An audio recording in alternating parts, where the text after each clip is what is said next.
جاری رہے گی. اور میں یہ بات کہنا چاہتا ہوں کہ یہ سمجھنا کہ حکومت نے کچھ نہ کیا یہ غلط ہے. اور میرا نظریہ یہی ہے کہ میں ایک درمیانی راہ پکڑتا ہوں.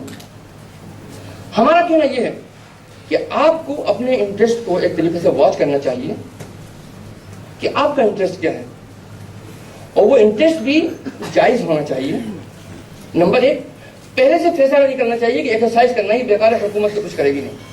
یہ سمجھنا غلط ہے کہ حکومت کچھ نہیں کرے گی. نہیں, پہلے ایکسرسائز کیجئے, حکومت کے سامنے پورے ایویڈنس اور پورے شواہد اور پورے حقائق کے ساتھ بات کو رکھیے. میں سمجھتا ہوں کہ حکومت بات مانے گی. اور ایک مرحلہ یہ بھی آتا ہے کہ جو پانی کی یا مشروب کی اس کو پورا کر دیا جائے. یہ کہنا آنکھوں سے دیکھنے کے بعد بھی کہ گلاس میں تو کچھ ہے ہی نہیں, کچھ بھرا ہوا ہی نہیں ہے, آدھا ادھورا ہے, یہ جو ایٹیٹیوڈ ہے ہمارا یا کسی بھی کمیونٹی کا, یہ ایک پازیٹیو سائن نہیں ہوتا ہے کہ حکومت کو اپنی بات کے لیے کنونس کرنے میں. بات تو بہت اچھی ہے, لیکن کبھی کبھی میری اس طرح کی گفتگو سے لوگوں کے ذہن میں ایک سوال یہ اٹھ سکتا ہے یا اٹھتا ہوگا یا اٹھتا ہے, تینوں باتیں موجود ہیں کہ مولانا کہیں سیاست میں تو نہیں آ رہے. میں آپ کو یقین دلانا چاہتا ہوں, یہ وضاحت کرنا چاہتا ہوں کہ نہ میں اور نہ میرے والد اور نہ میرا پورا خاندان صدیوں سے کبھی کسی سیاسی پارٹی سے کے ساتھ میں وابستہ ہو کر کام نہیں کیا, کسی سیاسی پارٹی کا حصہ نہیں ہوا.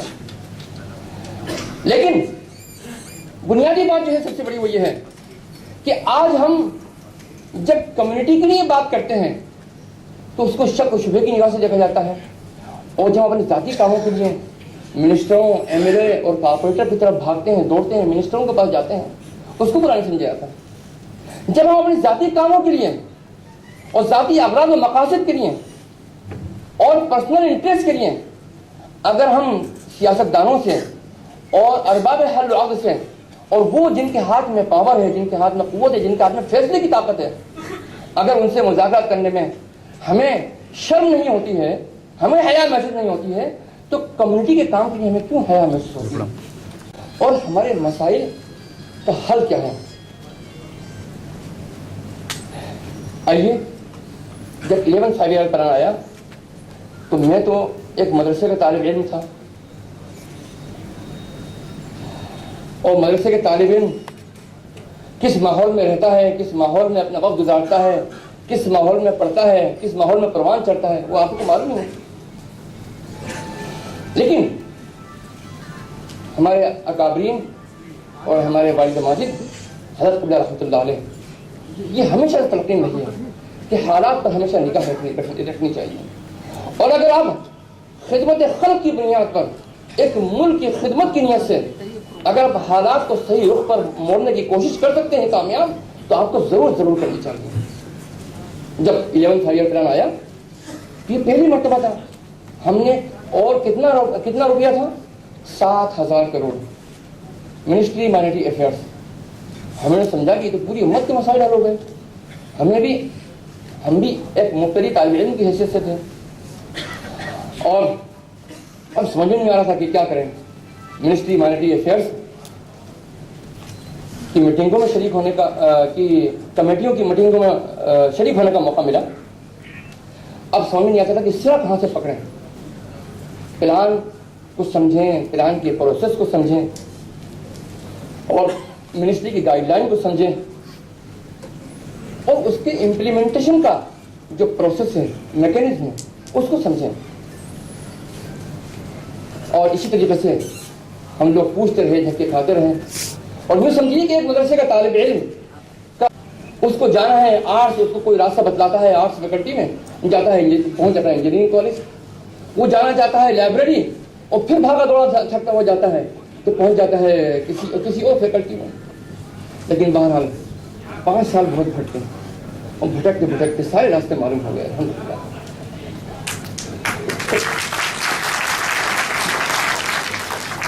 وہ جتنے لمبے سفر جہاں سے ہو کر ہم منزل تک پہنچتے ہیں, آج ہم الحمدللہ